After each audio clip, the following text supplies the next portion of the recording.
Yo, what is up guys, it's your boy Hoopz here back with another video, and today we're going to be talking about the very underrated future of the Sacramento Kings.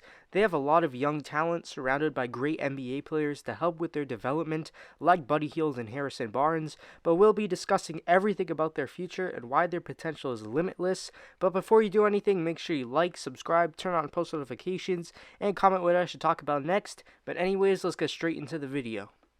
So first, let's start off with Marvin Bagley, and yes, I know him and the Kings aren't really on the same page, and that's why I'm mentioning him first, because we really don't know what his future with the Kings is going to look like. He might get traded next season. Maybe by the time this video is out, he's already been traded. Maybe they keep him and give him one more season to see. We really don't know what's going to happen to him, but it seems like him and the Kings are really going to likely part ways sometime in the near future. Now with the real first player of this video, we'll be talking about De'Aaron Fox. In my opinion, Fox is one of the most underrated players in the NBA. Last season, he averaged 25 points, 3 rebounds, and 7 assists while shooting 47% from the field and 32% from 3. If you ask me, those are definitely all-star numbers, and it seems like he's overlooked by many people when it comes to ranking like the best point guards in the league or ranking the best players under a certain age and so on. Fox has the potential not just to be an all-star, but a one option on a contending team, and if he improves even more after this season, he could definitely become that. But with Fox's speed and athleticism, that makes him one of the best finishers in the league at the guard position. One thing Fox does need to work on is his three-point shooting. As I said before, he's only a 32% shooter from 3, which isn't great, but he has shown potential to be a great shooter, and I won't be surprised if he does become a great shooter within the next few seasons. Next, we have Tyrese Haliburton, who was the 13th overall pick in the 2020 NBA Draft and was recently voted 3rd in Rookie of the Year votings last season, only behind LaMelo Ball and Anthony Edwards. Haliburton has been really good in his NBA career so far. Last season, he averaged 13 points, 3 rebounds, and 5 assists while shooting 47% from the field and 40% from 3. Haliburton has shown that he could become a star in this league, having big games, making big shots, and overall being a great player. In my opinion, Haliburton has the ceiling of an all-star level player and the floor as an elite 6-man. Going into the next season, I won't be surprised if he's in the most improved player conversations because he's on a rebuilding Kings team trying to make a push for the playoffs or the play-in tournament, and they could definitely rely on him to be one of the leaders on this team, obviously alongside De'Aaron Fox.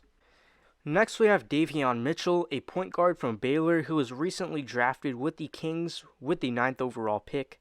After the draft, I was pretty surprised that the Kings selected Mitchell, especially with the 2 guards in Fox and Haliburton, which the Kings are most likely trying to build around. But after the Summer League, I kind of like this pick. He provides amazing defense to a team that isn't great defensively, brings leadership, good playmaking, and a winning mentality. And when I say a winning mentality, I'm not saying potential-wise. He literally wins everything. He led Baylor to the NCAA championship and just recently won the Summer League championship while being the co-MVP of the Summer League alongside Brooklyn's Cameron Thomas.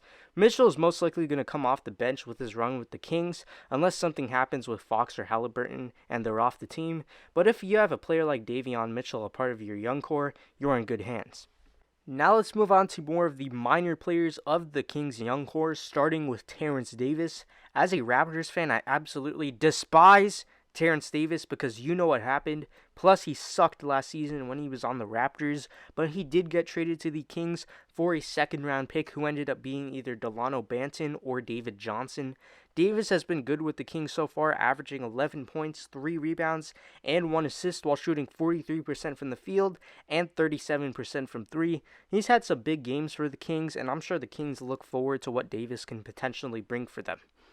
Next, we have Johnius Ramsey, who didn't play much last season, but balled out in the Summer League, being their leading scorer, averaging 16 points a game. I expect Ramsey to get more minutes this year, probably being near the end of the rotation, unless he balls out in the NBA as well.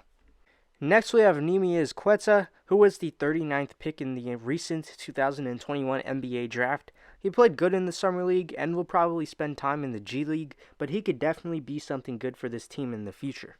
Finally, we have Louis King, who probably won't get much minutes next season, but he did win the Summer League MVP, so you never know. But that is it for you guys. Hope you enjoyed the video. Make sure you like, subscribe, turn on post notifications, and I'll see you guys later. Goodbye.